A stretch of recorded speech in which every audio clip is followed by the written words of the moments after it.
The rain had been falling since late afternoon, the kind of cold, persistent drizzle that soaked through clothes and settled into bones. And Daniel Carter stood at the edge of the small-town bus stop wondering, not for the first time, how his life had narrowed to moments like this, counting coins in his palm, hoping they were enough, praying nothing unexpected would happen. Because unexpected things were luxuries he could no longer afford. He was 34, though exhaustion had carved lines into his face that made him look older, and his jacket was 2 winters past its usefulness. The bus stop light flickered above him, illuminating puddles and the cracked concrete beneath his boots, when he noticed them.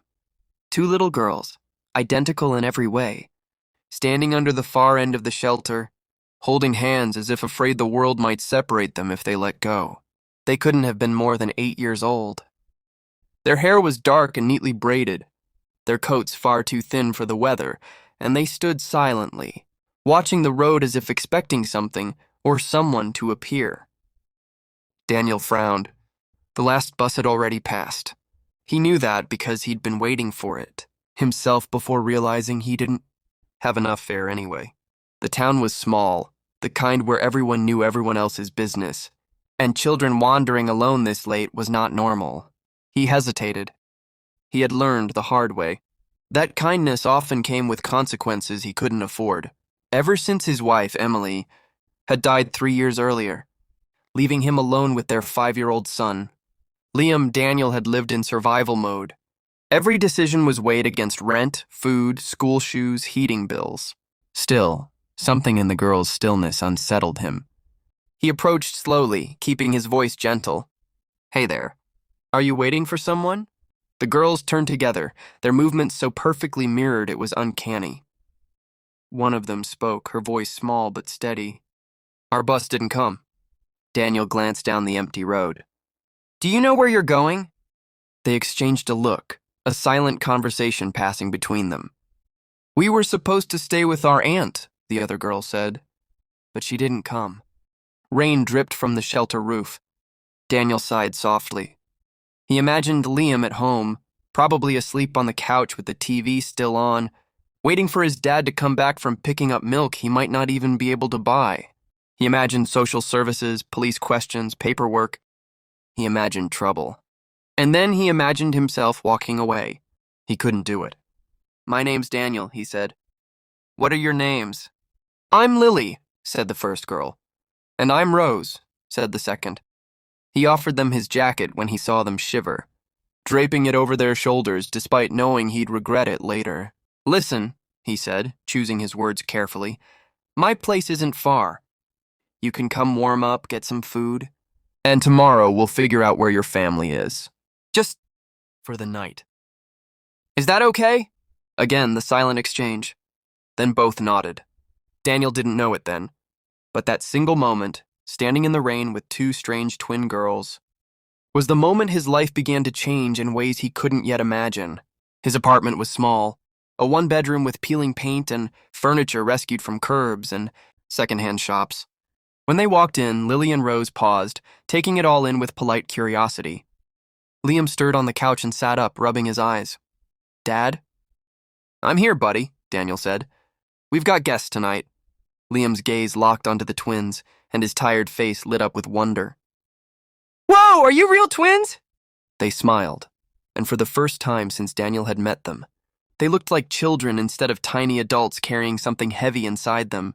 Daniel made grilled cheese sandwiches, stretching the last of the bread and cheese, and watched as the girls ate slowly, carefully, as if unused to simple meals. He noticed their manners, the way they thanked him, the way they folded their coats neatly. They didn't act like lost children. They acted like children who had learned early not to ask for too much. That night, Daniel gave the twins his bed and slept on the floor with Liam curled against him. He stared at the ceiling long after the apartment grew quiet, listening to the rhythm of 3 children breathing, wondering who their parents were and why no one was looking for them. Morning came with pale sunlight and the smell of burnt toast. The twins were already awake, sitting at the table, drawing quietly on scraps of paper Liam had given them.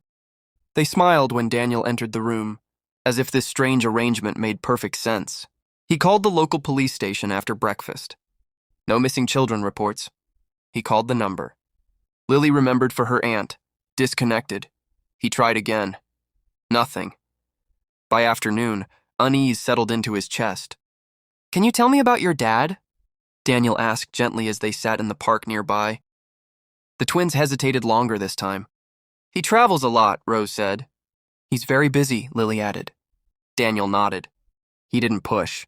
He had learned that some truths came only when people felt safe enough to share them.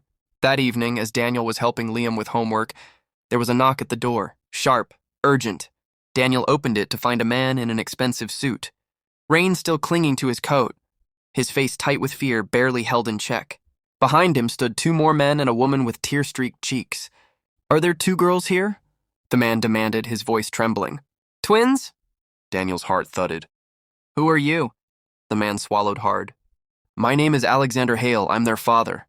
Daniel had seen that name before, on news articles at the grocery store, whispered on TV at the bar where he used to work. Alexander Hale was a billionaire industrialist, one of the wealthiest men in the country. The twins appeared behind Daniel, peeking around his legs. "Papa," they said together. Alexander dropped to his knees, pulling them into his arms as if afraid they might vanish. He held them tightly, eyes closed, breath shuddering. The room filled with emotion so thick Daniel felt like an intruder. "I thought I'd lost you," Alexander whispered. "I thought—" Later, after explanations and apologies, Daniel learned the truth. The girl's mother had died 2 years earlier. Alexander's sister had been caring for them temporarily, but a miscommunication, a missed bus. A series of small mistakes had spiraled into a nightmare. By the time Alexander realized the girls were missing, panic had already taken hold. He looked around Daniel's apartment, taking in the worn furniture, the patched walls, the tired man standing before him. "You took them in," Alexander said quietly. "You didn't know who they were." Daniel shrugged. "They were cold." Alexander stood, his expression shifting into something resolute.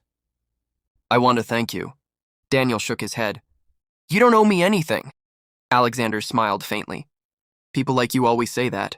Days later, Daniel was called to Alexander's estate, a place so vast it felt unreal. He almost turned back at the gates. But he went for the twins, who had insisted on seeing him again, who ran to him with laughter when he arrived, hugging him as if he were family. Alexander made him an offer that afternoon. A job, a house, education for Liam, security, more money than Daniel had ever imagined. Daniel refused. "I don't want charity," he said. Alexander studied him for a long moment. "It's not charity," he said finally. "It's gratitude. And maybe redemption. My daughters slept safely because of you. That means something." Daniel thought of Emily, of nights he'd prayed for help and found none. Of Liam's future. He accepted. Years passed. Daniel never became rich in the way Alexander was rich, but his life changed in quieter, deeper ways. He worked as a manager for one of Alexander's foundations, helping families who had fallen through cracks too familiar to him. Liam grew up alongside Lily and Rose, their bond unbreakable, forged in that one strange night when fate had crossed their paths. And sometimes, late at night, Daniel would sit on the porch of his modest but warm home, watching the stars, thinking about how close he had come to walking, away from two shivering girls at a bus stop, and how everything he loved had grown from choosing not to.